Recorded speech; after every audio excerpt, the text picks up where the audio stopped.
네, 그러면 12주차 성년기 발달 두 번째 영상 강의 시작하도록 하겠습니다. 두 번째 영상에서는 성년기, 성인기의 인지 발달하고 직업 발달에 대해서 주로 얘기를 할 건데요.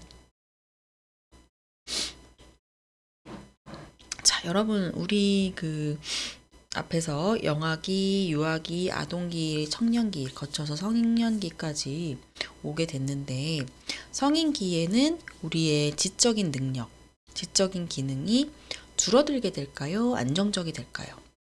여기서는 나이를 어느 정도로 생각하냐면 20에서 44 아니면 25에서 44 요 시기 요 나이대, 요 연령대에 우리의 지적 기능이 감소할지 안정적일지 한번 생각을 해보시겠어요? 어떤 학자들은 뇌의 기능이 그러니까 사실 이제 20대 때는 25에서 30대 이때는 어떤 신체적인 기능이 가장 절정을 이루지만 이 시기 이후에는 점점 쇠퇴가 아주 서서히 이제 일어나기 시작하잖아요. 그러다 보니까 뇌의 기능도 비효율적이 되면서 성인기에는 지적 기능이 감소한다라고 바라보는 학자들도 있습니다.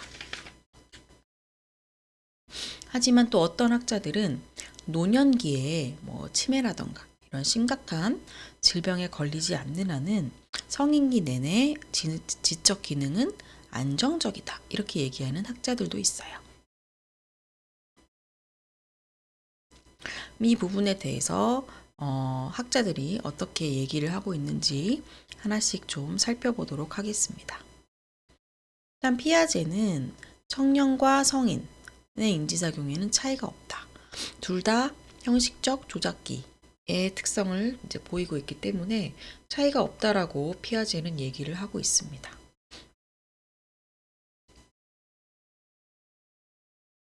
자,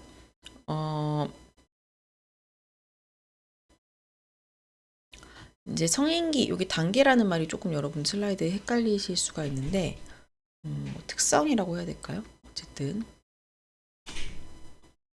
보시면, 아를린이라는 학자는 문제 발견적 사고에 대한 얘기를 하고 있습니다.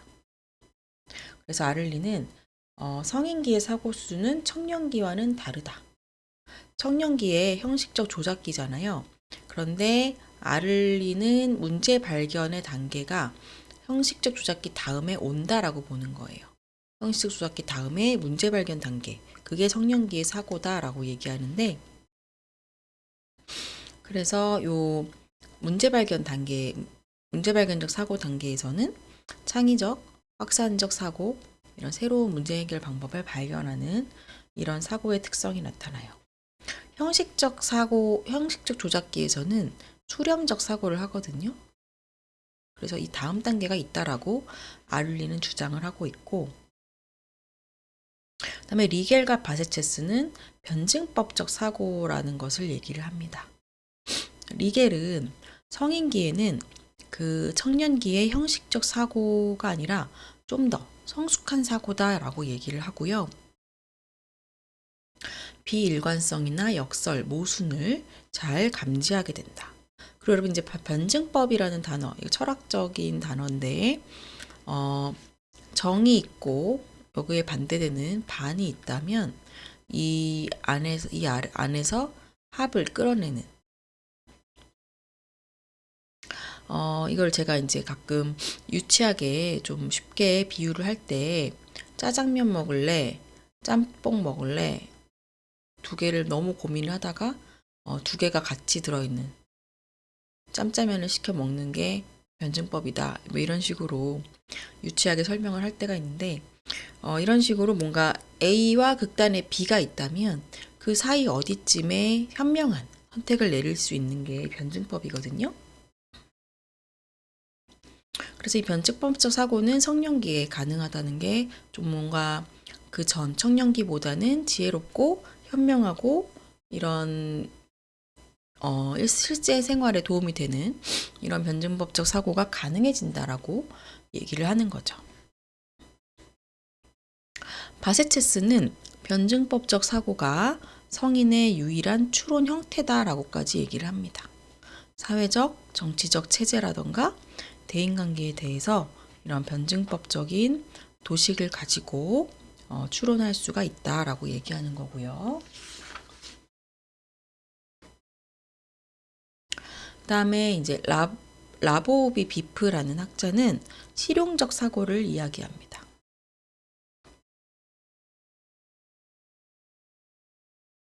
성인기가 됐을 때 새로운 사고의 통합이 발생하게 된다.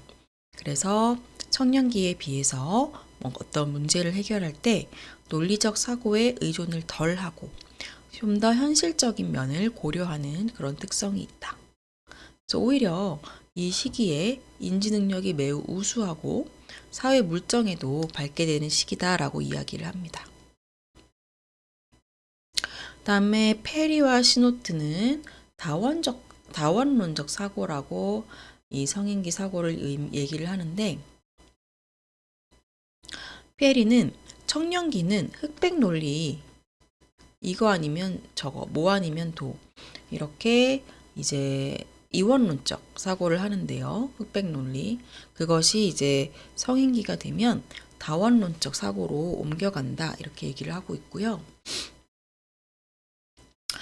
이거는 물론 인지가 발달해서도 가능한 일이기는 한데, 그것도 있지만, 성령기가 되면 되게 다양한 상황이나 관계나 발달 과업에 맞닥뜨리고 도전해야 되고 적응해야 되고 이러면서 이런 다원론적인 사고가 필요하게 되는 것 같아요. 시노트는 다차원의 세계, 복잡한 인간관계에 직면하게 되고 그러면서 인지 발달이 일어나서 이 청년기까지는 어떤 하나의 지식이 어떤 진리나 진실 이런 것들이 절대적이라고 생각했다면 성인기가 되면 지식은 절대적이거나 고정불변이 아니다라는 것을 이해하게 되는 게 요 시기라고 합니다. 이거는 저도 좀 여기에 해당하는 것 같은 게 제가 예전에 여러분 이제 이번 학기 아니고 다음 학기에 상담 이론들에 대해서 배우실 텐데 이미 좀 공부하신 분도 있을 수 있고요. 상담 이론을 보면 뭐 프로이트, 융, 아들러, 뭐 인지치료 이론, 뭐 로저스, 실존주의 쭉 이렇게 이론들이 나오는데 저는 이거를 처음 접했을 때는 이 이론들이 다 진리인 것처럼 생각을 했어요. 이 얘기도 진리고 저 얘기도 진리인데 둘이 상충되면 뭘 따라야 되지? 막 이렇게 좀 단순하게 생각을 했는데 이제 나이가 점점 들고 계속해서 공부를 하다 보니까 뭐가 진리이거나 뭐 하나가 다 모든 걸 설명하는 그런 이론은 이 세상에 없는 거구나. 이런 것들이 이제 받아들이면서 오히려 이 이론들이 더 잘 이해가 됐던 것 같습니다. 예를 들면 예전에는 오이디푸스 컴플렉스를 배우면 이게 완전 진리라고 생각했어요. 나는 그런 뭐 엘렉트라 컴플렉스 같은 게 기억도 안 나고 그런 걸 별로 내가 겪은 것 같지도 않은데 뭐 내가 무의식이라 모르는 건가?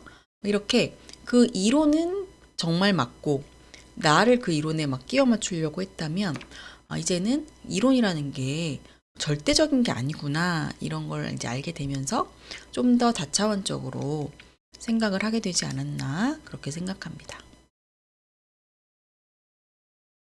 자, 샤이는 성인기의 인지 발달 단계를 제시를 하고 있습니다.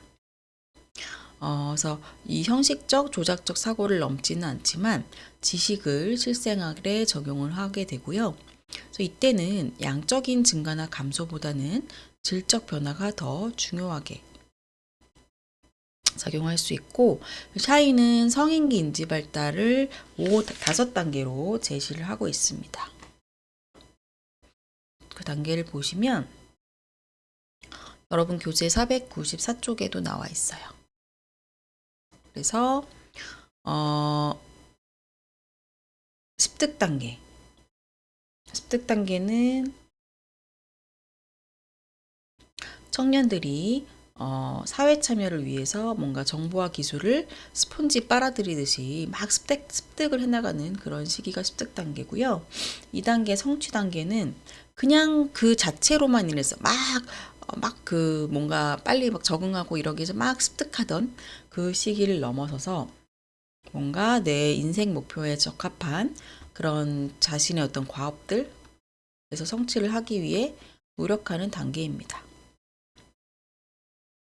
3단계 책임, 이게 1단계, 이게 2단계, 3단계 책임 단계인데, 책임 단계에서는 뭔가 책임감을 많이 느껴요. 뭐 가족 이슈에서도 있고 직업에서도 있고 책임감을 많이 느끼게 되는 단계인데, 뭐 책임을 어떤 사람들은 더 무겁고 복잡한 책임을 지는 분들도 계시죠. 그 다음에 이 4단계가 실행 단계인데요. 실행 단계는 책임 단계에서 얼만큼 이거를 실행하여 나가는가 요걸로 판단을 하는 단계고요. 그다음에 5단계가 재통합 단계입니다. 그래서 이때는 기존에 갖고 있던 여러 가지 사회적인 뭐 다양한 책임들에서 좀 벗어나게 되는 단계예요. 벗어나게 되면서 하지만 생물학적으로는 여러 가지 뭐 노화라던가 쇠퇴가 일어나는 그런 시기이죠. 그래서 책임에서도 벗어나고 할 수 있는 것들에 제한이 생기면서 선택적으로 자신이 하고 싶은 것들을 선택해서 할 수 있는 그런 단계고, 요게 이제 재통합 단계를 잘 하면서 자아가 통합되게 되는 그런 시기라고 보시면 됩니다. 자, 그래서 그 청년기가 이제 피아제는 형식적, 조작적 사고의 단계라고 했는데, 이제 많은 학자들이 그 부분에 대해서 그 이후에 어떻게 되는지가 다 다르죠. 앞에 나온 내용을 조금 표로 정리한 거예요. 피아제는 이게 쭉 간다. 아를리는 성년기는 문제 발견적 사고가 생겨서 쭉 지속되고, 리겔 반증법적 사고 얘기했고, 라보비 비프는 실용적 사고 단계다. 페리시노트는 다원론적 사고를 하게 된다. 샤이는 이렇게 더 단계를 5단계로 나눴습니다.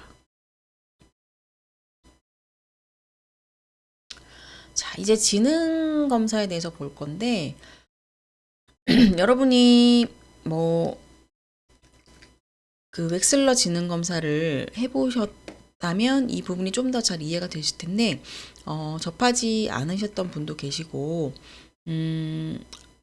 그렇기 때문에 조금, 아니, 근데 이후에 여러분이 심리검사 과목에서 다 배우시긴 할 거예요. 자, 뭐가 이제 여기서 이제 논점이냐면, 그 지능 검사라는 거를 할 때 보통 뭐 상식 질문도 하고요. 뭐 산수 문제도 내고요. 그래, 아이고, 산문이 아니라 산수. 물론 뭐 도형을 맞춘다거나 이런 여러 가지 문제들도 나오지만, 이런 지능 검사를 성인을 대상으로 하면 이거는 뭔가 학업적인 지능을 측정하는 거에 더 가까운 것 같은 거죠. 이게 성인 대상의 지능을 측정하는 거에 과연 타당한가에 대해서 의문이 생기는 거죠. 이 검사의 과제들이 성인이 일상에서 직면하는 과제랑 관련이 되는가?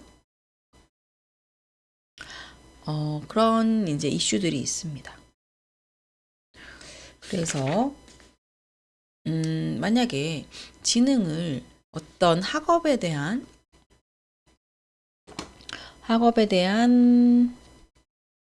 성취 이런 것뿐만 아니라 자신의 환경에 성공적으로 적응하는 것의 지표를 지능이라고 본다면, 학업 문제가 아니라 이제는 성인 연기가 되면 일상적인 문제에 얼마나 잘 대처하는가를 중요하게 측정을 해야 되겠죠.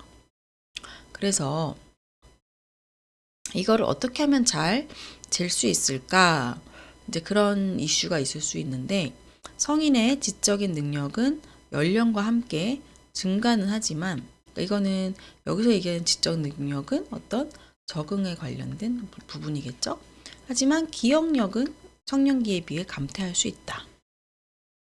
그래서 전통적 지능 검사는 이런 학업 관련된 구성적 지능 측정에 집중되어 있기 때문에 경험적, 통찰력, 상황적, 실제적 이런 지능 평가는 어려움이 있다 이런 얘기를 하고 있습니다. 자, 그래서 성인기에 과연 우리의 지적 능력이 감소하는가, 증가하는가 이게 이제 사람들이 궁금해할 수 있는 부분이죠. 근데 이거에 대해서 학자들이 어떻게 얘기를 하냐면 지능을 두 가지로 나눠서 얘기를 합니다. 결정성 지능과 유동성 지능으로 나눴는데 이거는 혼과 카텔이라는 학자가 두 가지로 나눠서 제시를 했습니다. 보시면 이 밑에가 유동성 지능이에요. 위에는 결정성 지능입니다. 그럼 어떻게 되는 걸 알 수 있어요? 여기가 early adulthood죠. 보면 유동성 지능은 early adulthood 이후에 점점 줄어드는 걸 볼 수 있고요. 그리고 결정성 지능은 점점 이렇게 계속해서 지속적으로 증가하는 것을 볼 수가 있습니다.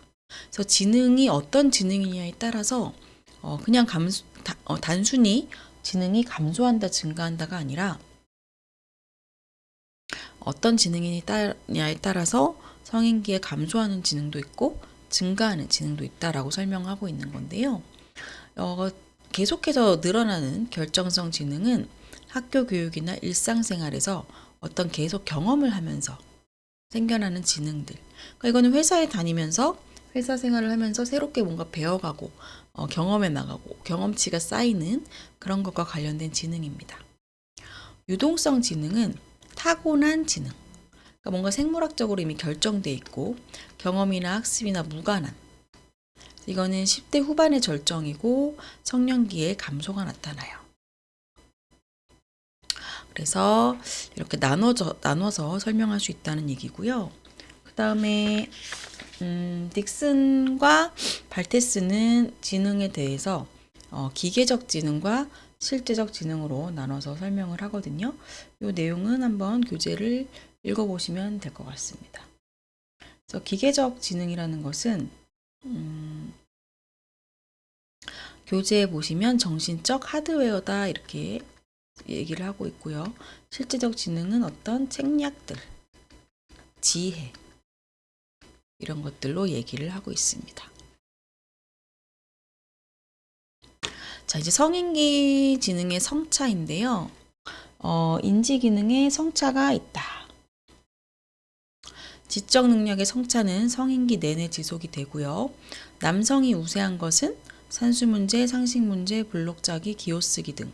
그래서 여성보다 남성이 우세하다. 시애틀 종단 연구를 보면 남성들이 여기서 우세하지만 결정성 지능은 더 일찍 감소를 하게 됩니다.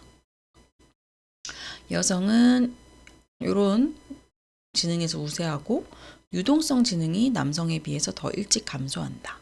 이런 성차가 있고요.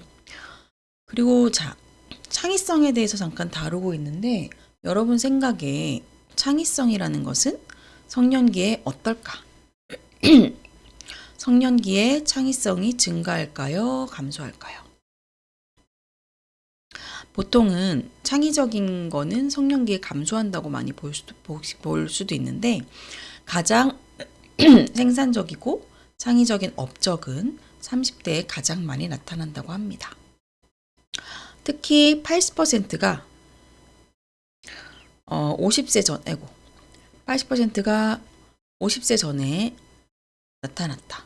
사실 성년기가 되게 창의적인 시기라는 거죠. 창의성은 일생 동안 지속될 수 있고 성년기에 절정에 달할 수 있는데 교재 501쪽 보시면 창의성과 연령의 관계 분야별로 나와 있어요. 그래서 보시면 이게 나이가 든다고 해서 창의성이 확 줄어드는 게 아니라 중년기까지도 창의성이 높구나 이런 걸 알 수 있고 501쪽 내용을 보시면 70세가 넘어서 노벨상 수상자들이 논문을 발표한다거나 50대, 70대 이때도 창의적인 업적을 낸다거나 이런 내용들이 잘 담겨 있습니다. 자, 이제 직업 발달로 넘어가도록 하겠습니다. 자, 직업 발달 이론 볼 건데요. 성년기에 이제 직업이라는 게 아주 중요한 이슈죠. 네, 누구에게나 중요한 생계랑도 관련되어 있고 자기 실현이랑도 관련되어 있기 때문에 처음으로 이제 직업이라는 걸 갖게 되고 경제적인 자립을 할 수 있게 됩니다. 직업은 개인의 정체감에 아주 중요한 역할을 하게 되고 사회생활의 핵심 요소, 사회적 신분의 자리매김으로 이어질 수 있고요. 직업적으로 성공하는 것은 개인의 자존감, 행복감, 생활 만족도에도 직접적으로 관련이 됩니다. 우리가 커리어라는 말을 많이 쓰죠. 커리어라는 말은 레이스 코스라는 의미의 프랑스 말에서 비롯됐어요. 이 레이스라는 것은 경주를 의미를 하는 겁니다. 그래서 일생 동안 하는 경주의 레이스 코스가 이제 커리어다. 그래서 이 직업 발달은 뭐냐? 직업을 선택하고 직업에 대해서 준비하는 과정이 직업 발달입니다.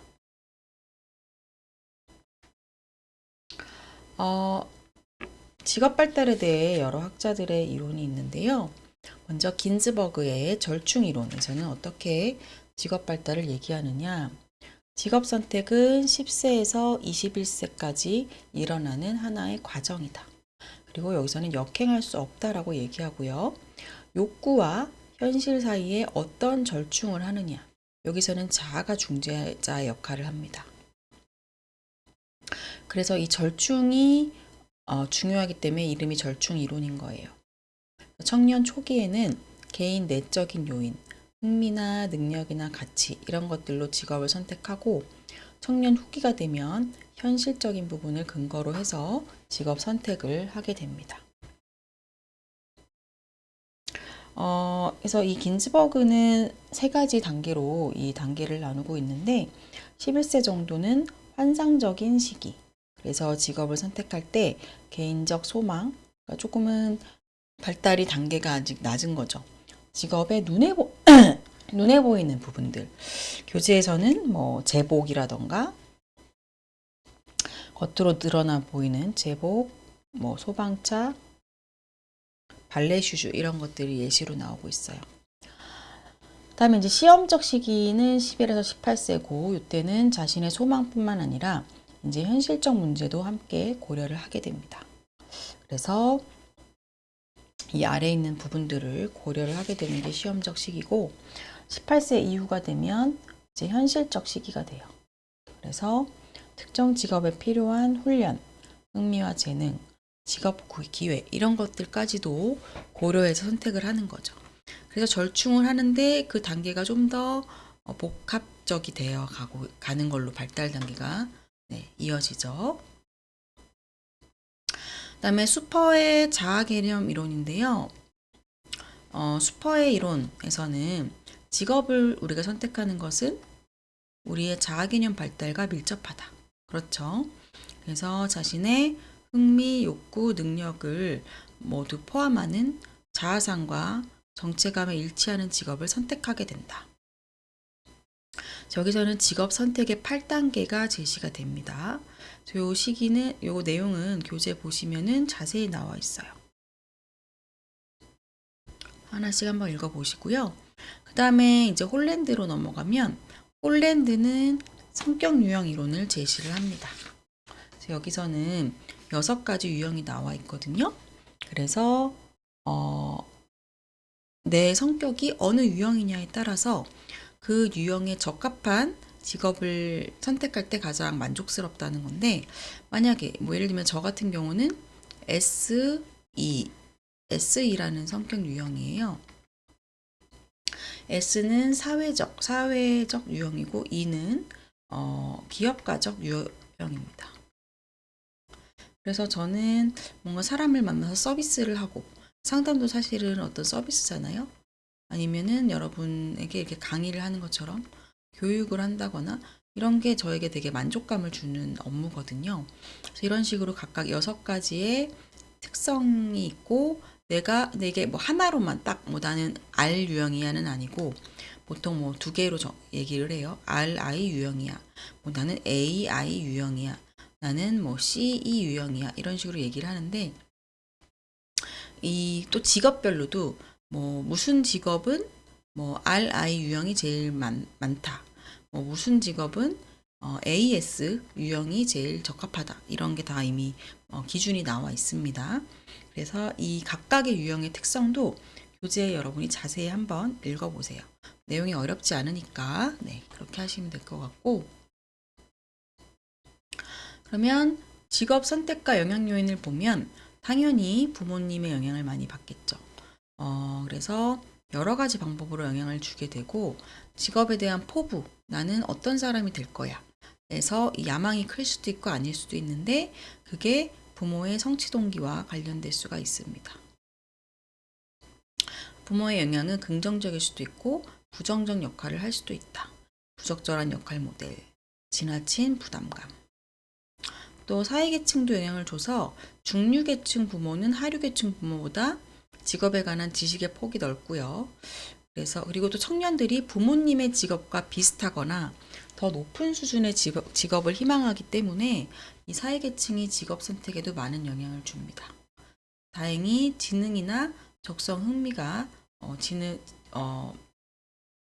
직업 선택에 영향을 줄 수밖에 없죠. 지능은 의사결정, 포부 수준, 성공 여부에 영향을 많이 주게 됩니다.